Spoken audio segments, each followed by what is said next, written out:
Aleluya. Buenos días para todos. Los hermanos que nos visitan, bienvenidos. Y los amigos, si hay algún amigo entre nosotros, Dios te bendiga.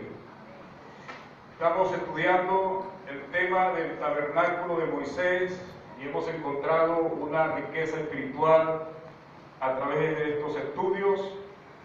Y hoy nos vamos a centrar en un elemento. Es la clase o el estudio número 5 y estamos estudiando los elementos que se encuentran en el atrio, el patio del tabernáculo que Dios le ordenó erigir, edificar a Moisés. Y para eso vamos a leer Éxodo capítulo 30, versículo 17 al 21. Y el elemento que vamos a estudiar hoy es la fuente de bronce. La fuente de bronce. Dice de esta forma: habló más Jehová a Moisés diciendo: harás también una fuente de bronce con su base de bronce para lavar, y la colocarás entre el tabernáculo de reunión y el altar, y pondrás en ella agua, y de ella se lavarán Aarón y sus hijos, eran los sacerdotes, las manos y los pies. Cuando entren en el tabernáculo de reunión, se lavarán con agua para que no mueran. Y cuando se acerquen al altar para ministrar, para quemar la ofrenda encendida para Jehová, se lavarán las manos y los pies para que no mueran. Y lo tendrán por estatuto perpetuo él y su descendencia por su generación. Apague esa luz, por favor. Gracias. No. Okay. Bien, aquí tenemos el propósito y la descripción de la fuente de bronce. Voy a mostrar la figura. Ahí está la figura. Más o menos no tenemos en sí una idea cierta de cómo fue, cuál es el diseño en sí, pero más o menos para entender podemos mostrar estos dibujos que están allí. Era una fuente de bronce, se llenaba de agua, donde los sacerdotes tenían que lavarse las manos y los pies para poder entrar al tabernáculo. Y ella estaba situada entre el altar del holocausto y la puerta, el primer velo, podemos decirlo así, del tabernáculo. Entonces está situada entre el altar y el primer velo del tabernáculo. Y ya la semana pasada nos hicimos un recorrido, nos dimos cuenta del significado del altar del holocausto, que es una representación, ¿verdad?, pero con mucho contenido espiritual acerca de un altar que después de muchos años se levantó en el monte Calvario. ¿Qué altar fue ese? La cruz. Jesús murió en la cruz. El altar del holocausto está relacionado con la cruz, otro altar. Ahora, la orden de Dios a Moisés para este elemento que es la fuente de bronce, por supuesto era de bronce, con base de bronce, y su tamaño nos es desconocido. El material que se usó fue el bronce que fue tomado de los espejos que usaban las mujeres que estaban a la puerta del tabernáculo. ¿Sabe? Antes los espejos no eran como estos espejos, ¿no? Eran de bronce pulido. Entonces la mujer buscaba reflejarse en ese bronce pulido. Y ese fue el bronce que se usó para fabricar, construir esta fuente. La utilidad ya la sabemos. Aarón y sus hijos tenían que lavarse las manos y los pies, según nos dice el versículo 19, y el propósito santo también lo dice la Biblia, versículo 20, versículo 21, para que no muriera, ¿verdad? Para que no muriera. Era un estatuto perpetuo para los sacerdotes. Vamos a mirar el sentido, el significado espiritual de la fuente de bronce. ¿Por qué se llenaba de agua? ¿Qué nos recuerda el agua? El agua nos recuerda el bautismo. Nosotros, una vez que tenemos el impacto de la cruz, el altar del holocausto, tenemos que dar un paso más hacia el desarrollo o la madurez de la fe cristiana. Todo creyente sabe que después de aceptar, de recibir a Jesucristo, debe bautizarse. ¿Por qué? Porque es un mandamiento, lo que llamamos una orden, una ordenanza del mismo Señor. Tenemos que bautizarnos. Por eso en la iglesia, en nuestra iglesia, estamos mirando con cuidado a quienes bautizamos. No porque podamos dudar si somos o no somos creyentes, sino que el bautismo, preparamos a los candidatos a bautizarse para mostrarle el significado de la iglesia. Y no nos preocupa, en verdad, mirar mucho en ese momento el desarrollo de la fe cristiana, porque sabemos que las personas están comenzando a dar pasos de fe. Sabemos que pueden incluso tener tropiezo en su fe cristiana. ¿Lo tienen los más aventajados en el Evangelio? ¿No lo van a tener los nuevos creyentes? Por supuesto que sí. Pero el bautismo también tiene un sentido para nosotros, porque a través del bautismo comprobamos dos cosas. Si la persona se bautiza y permanece en la fe, es señal de que en verdad ha creído en Cristo. Mas si se bautiza y no permanece en la fe, es un indicativo también de que en verdad el bautismo solamente fue algo sin mucha importancia, porque en verdad no hay profunda o verdadera conversión en la vida de esta persona. Pero sí tenemos el cuidado de ver a quienes bautizamos.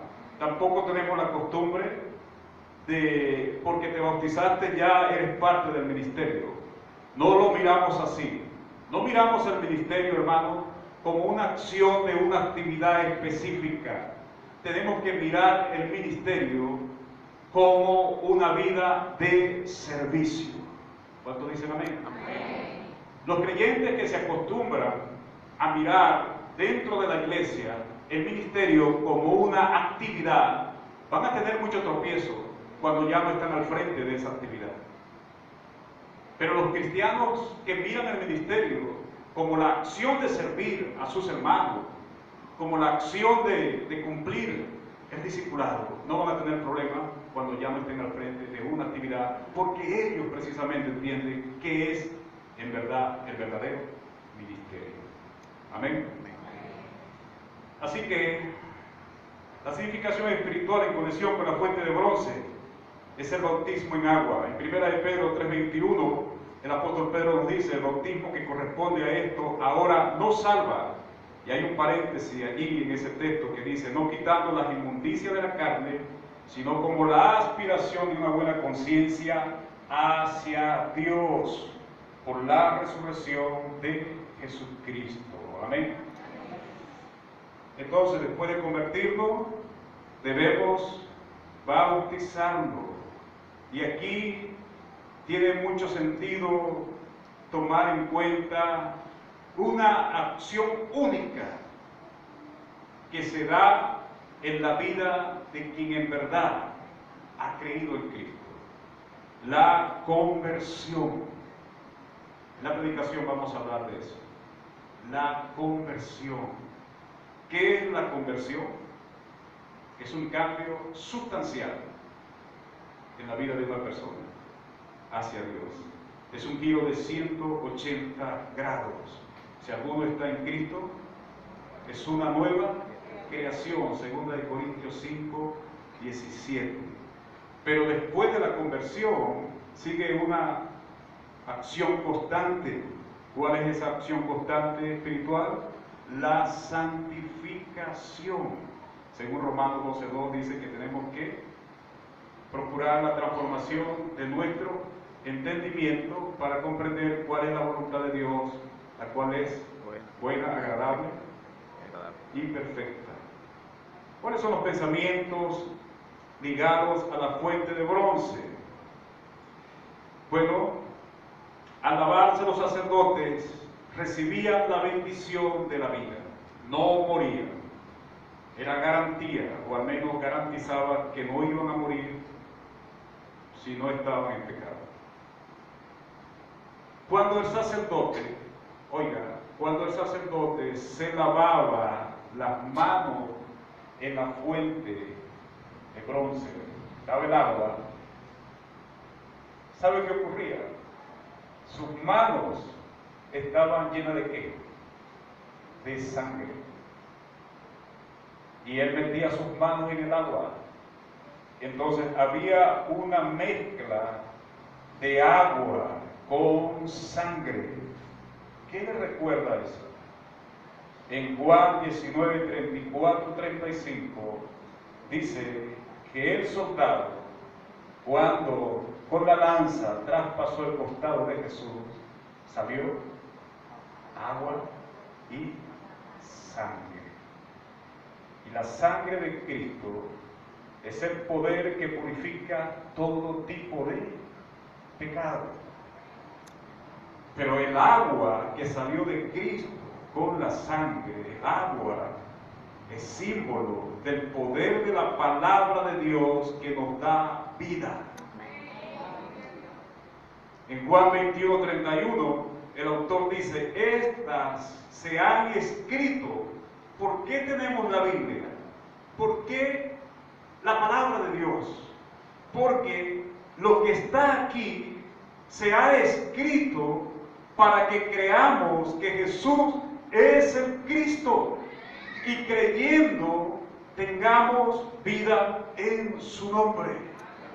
Por eso es el poder de la palabra. No desprecie, hermano, el poder de la palabra. No dude del poder de la palabra.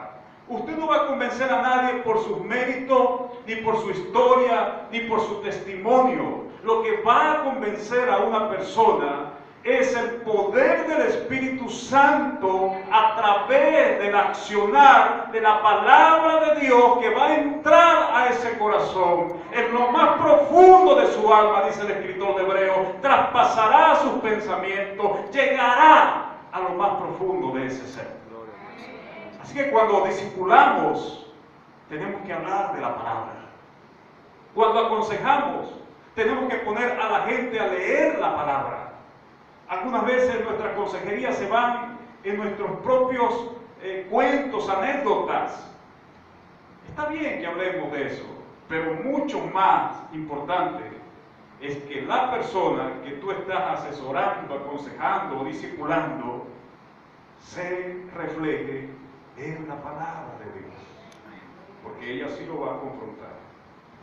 A su nombre. La fuente de bronce tenía su pie, también era de bronce, ¿verdad? La base, pues, era de bronce. Y estaba tocando el suelo, por supuesto. Eso es un recordatorio, una advertencia, que a pesar de que nosotros somos ciudadanos del reino, tenemos un contacto con este mundo. Estamos en el mundo, pero no somos del mundo. Y porque no somos del mundo, debemos cuidarnos mucho del mundo. Amén. Pero algunos entienden cuidarse del mundo como extraerse del mundo. No es lo que Dios dice. No es una vida ascética, una vida de monasterio, un cristiano que vive apartado de la comunidad o que no va a los eventos sociales de la familia porque se va a contaminar.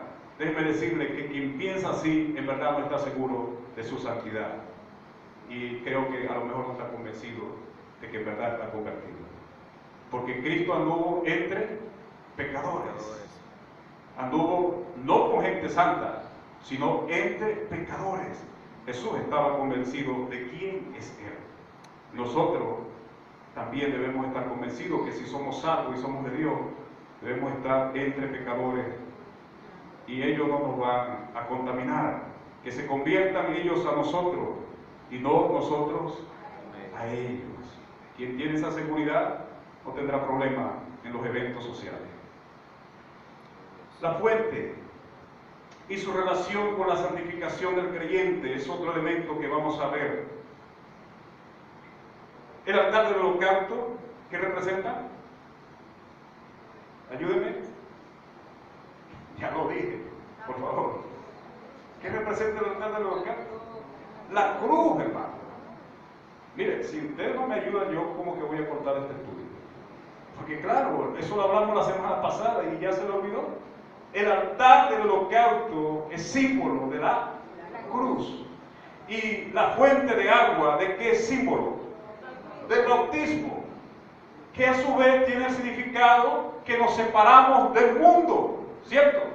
Entonces tenemos el altar del holocausto es símbolo de encontrarnos con la cruz y recibir el impacto de nuestro perdón y de nuestra salvación.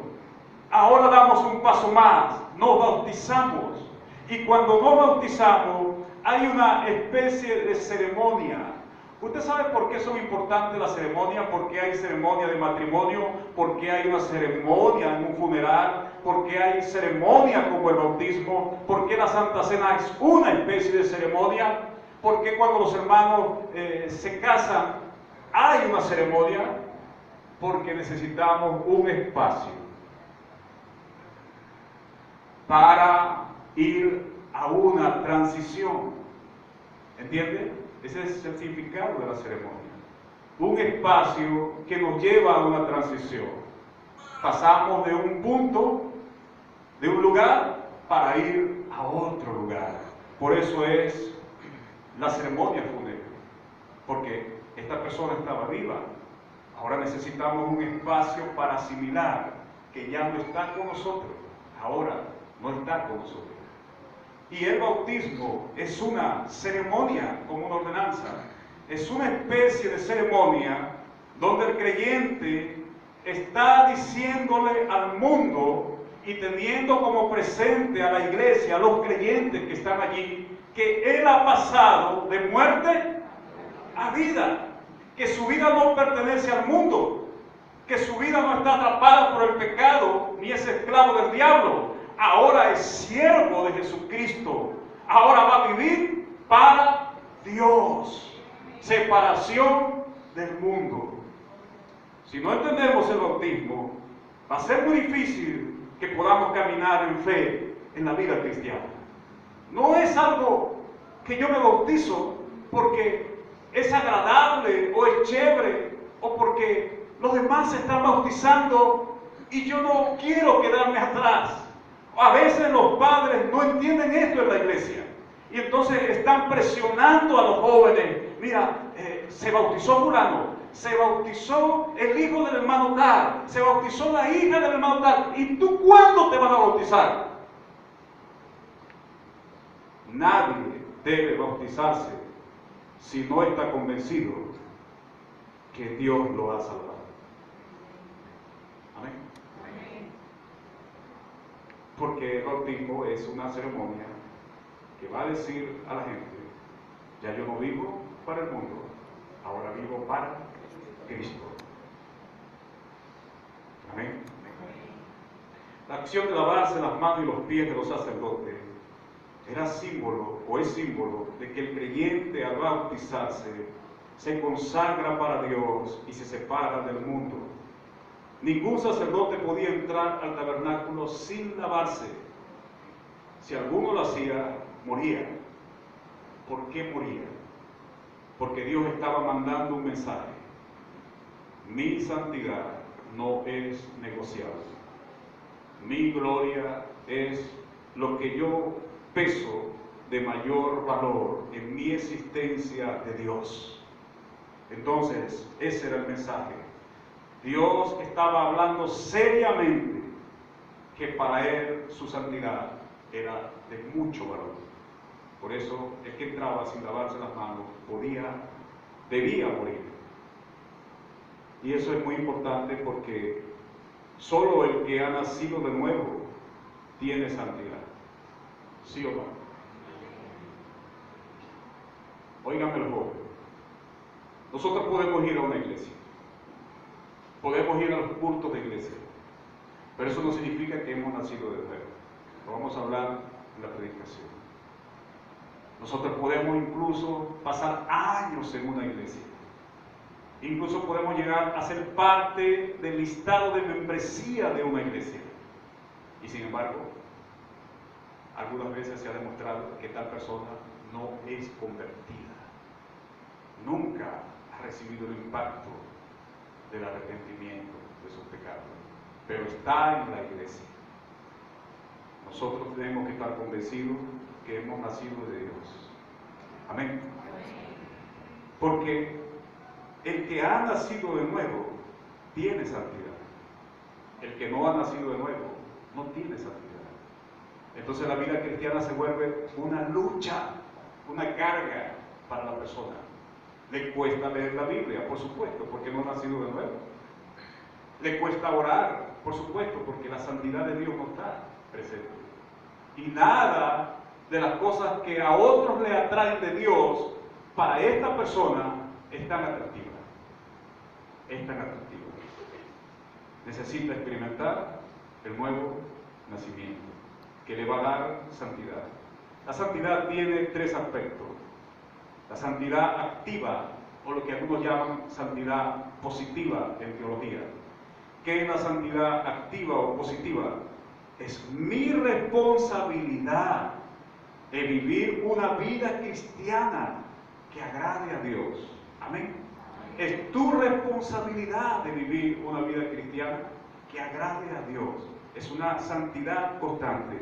Y es una santidad basada en el buen carácter, mi conducta y mis buenas obras. Las obras que hace el creyente.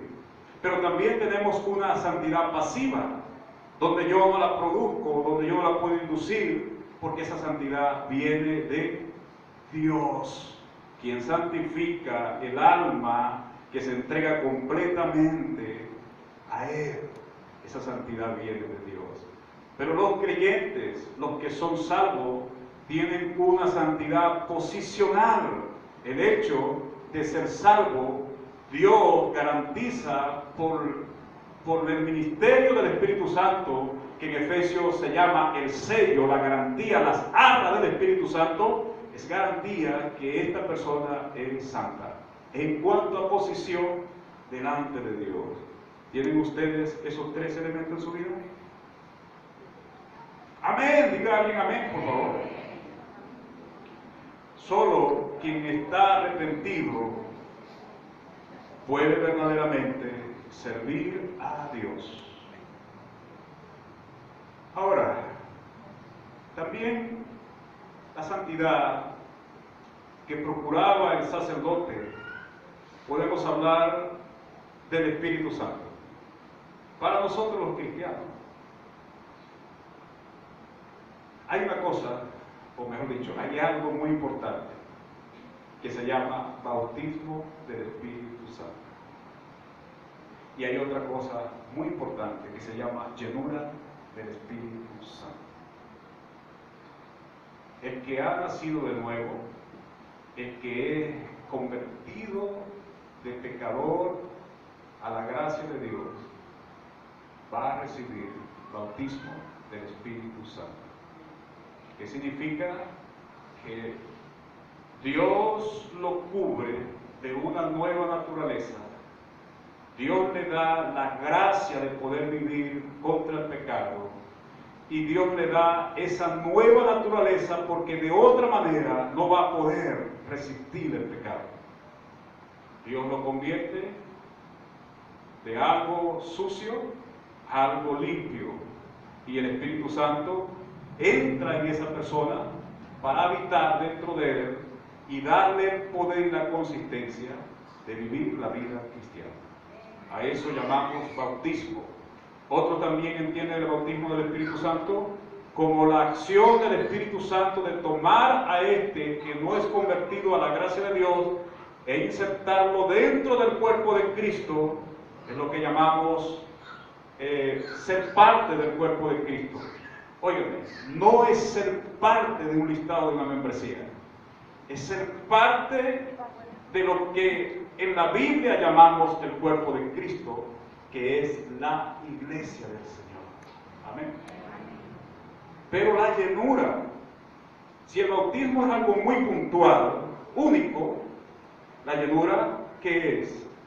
La llenura del Espíritu es algo constante y yo debo procurarla. Cada creyente debe procurarla. La razón de no comprender la palabra de Dios, de disconformidad en la iglesia, de divisiones en la iglesia, es porque el creyente tiene la necesidad de arrepentirse constantemente y experimentar el lavamiento espiritual que viene cuando nosotros nos acercamos a la palabra de Dios y ella produce ese lavamiento espiritual que nosotros llamamos santificación. Eso es lo que es el lavamiento espiritual. ¿Cómo viene este lavamiento espiritual? Ya lo dije, ¿verdad? Tú te acercas en oración a la palabra, para que ella te limpie, te hable, te confronte, para que ella te santifique. Muchos cristianos no experimentan eso. Muchos cristianos necesitan hoy experimentar eso.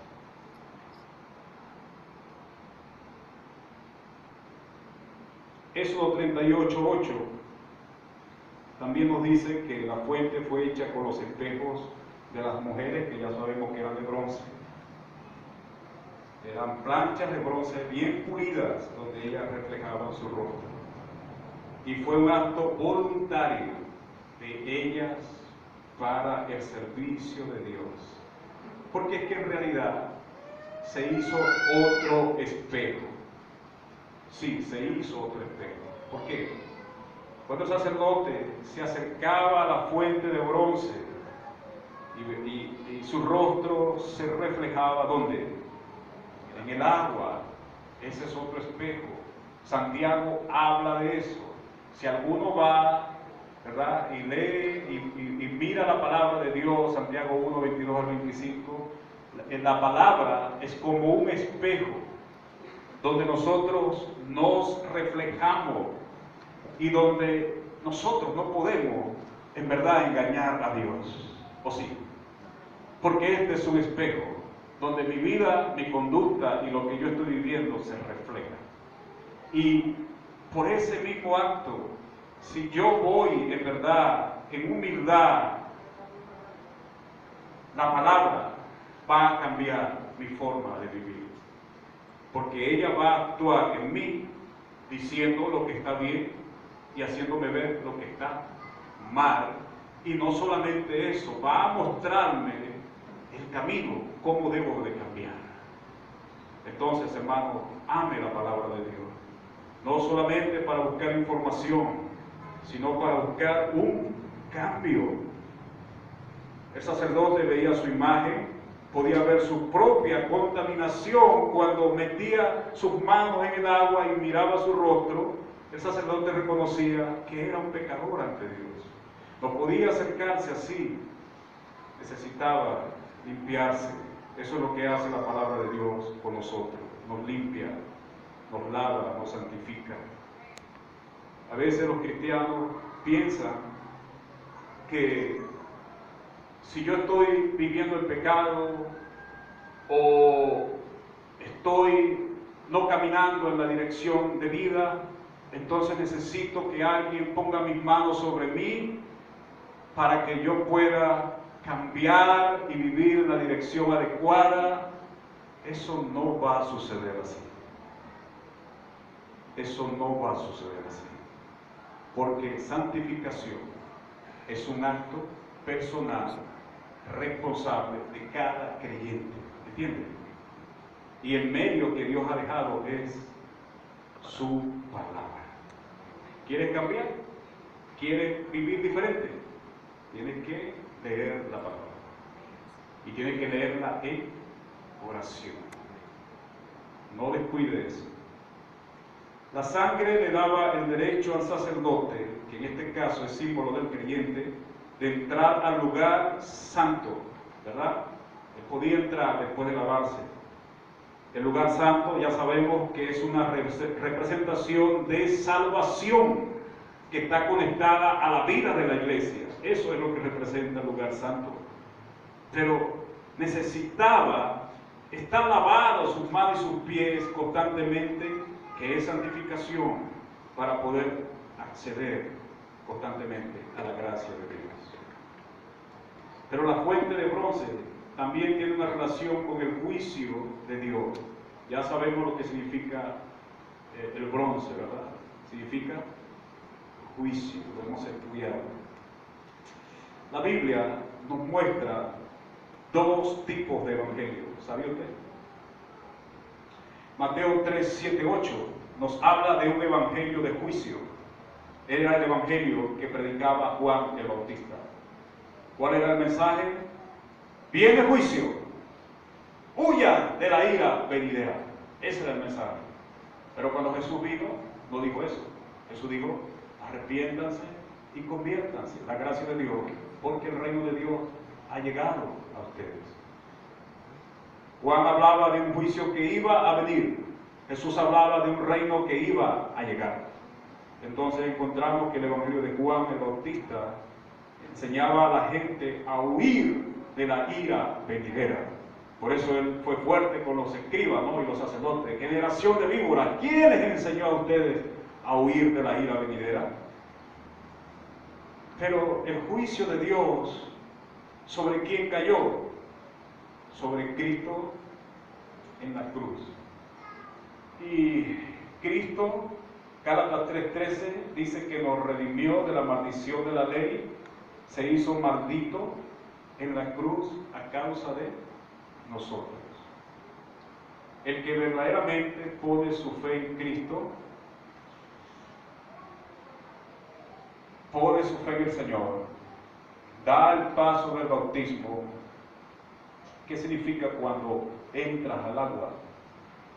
Significa que así como Cristo fue sepultado en su muerte, nosotros también, cuando estamos bajo el agua, estamos sepultados con Cristo. Pero Cristo no se quedó en la cruz. Cristo se levantó de la cruz en gloria. Significa que cuando estás saliendo del agua, tú también has resucitado con Cristo. Por eso el apóstol Pablo dijo, ahora no vivo yo, sino Cristo vive en mí. Crucificado estoy juntamente con Cristo. Entonces, el que verdaderamente pone su fe en Cristo y es sepultado con Él en el bautismo de agua, es revestido de la gracia de Dios. El Gálatas 3:27 habla de ser revestido de Cristo, que significa que Cristo nos cubre o nos libra del juicio de Dios. Eso es lo que significa estar vestido de Cristo. Cristo te ha dado una nueva vestidura que en la Biblia los teólogos llaman justificación.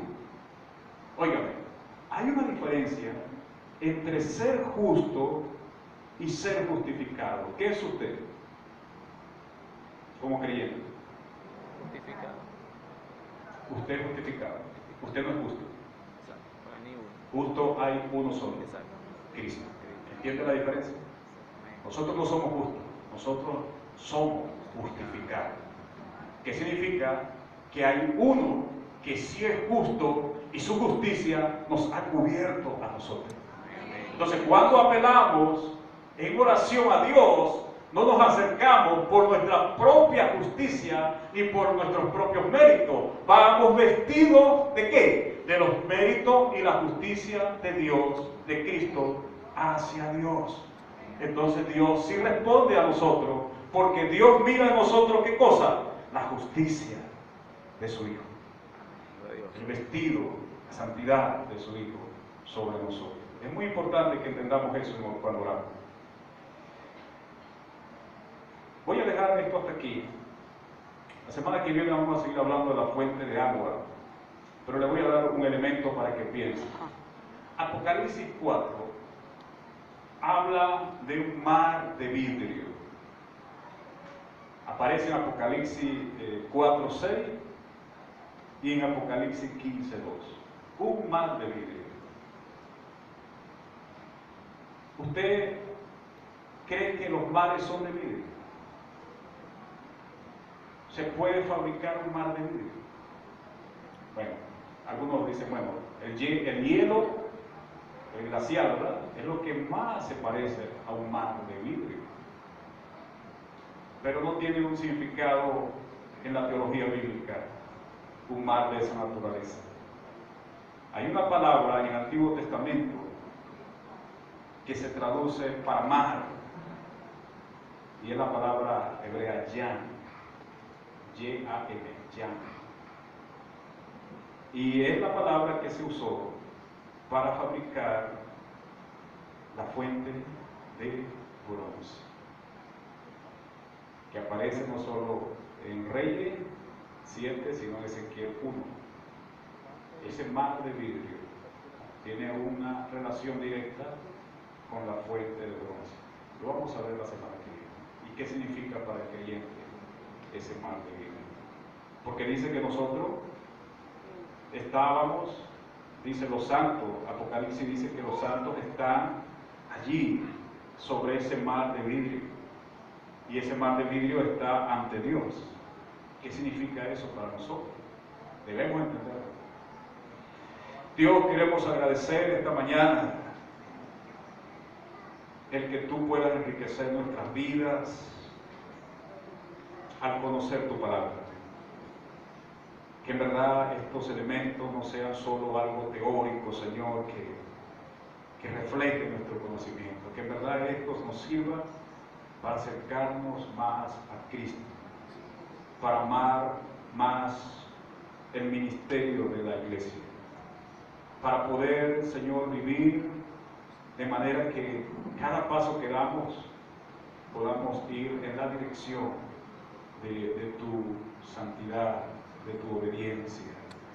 Te ruego por los jóvenes de la iglesia que puedan asimilar con profundidad lo que se está enseñando en estos domingos y toda la iglesia también. Gracias, Señor, por este tiempo.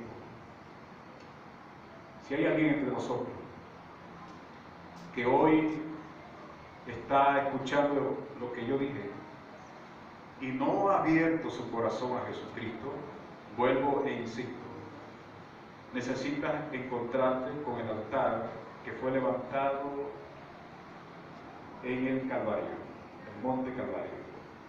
Necesitas encontrarte con Cristo. Y voy a orar en verdad para que si alguien entre nosotros no tiene claridad de su salvación, de su fe, pueda orar conmigo de esta manera.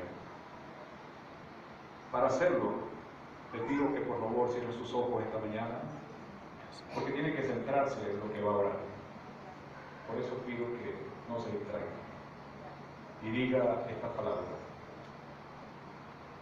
Pídale a Dios que le dé fe mientras lo dice. Pídale a Dios que abra su corazón mientras ora de esta manera. Ruegue a Dios en verdad que esta oración sea una puerta que abra su corazón. Puedo decir conmigo esta mañana: Señor Jesús, yo agradezco lo que significa la cruz, lo que pasó ese día en la cruz. Y yo ruego hoy que la salvación que Cristo me brinda pueda en verdad entrar en mi alma, en lo más profundo de mi ser. Cámbiame, Señor, transfórmame por la gracia de tu Espíritu Santo. Dame el poder de vivir una vida que te agrade. De mi propia fuerza sé que no puedo hacerlo, pero si hoy tú me salvas, si hoy tú me alcanzas con tu poder, yo, Señor, seré una nueva persona. Por eso ruego que produzcas en mi corazón fe y arrepentimiento de mis pecados. En el nombre de Jesús. Amén. Dios le bendiga.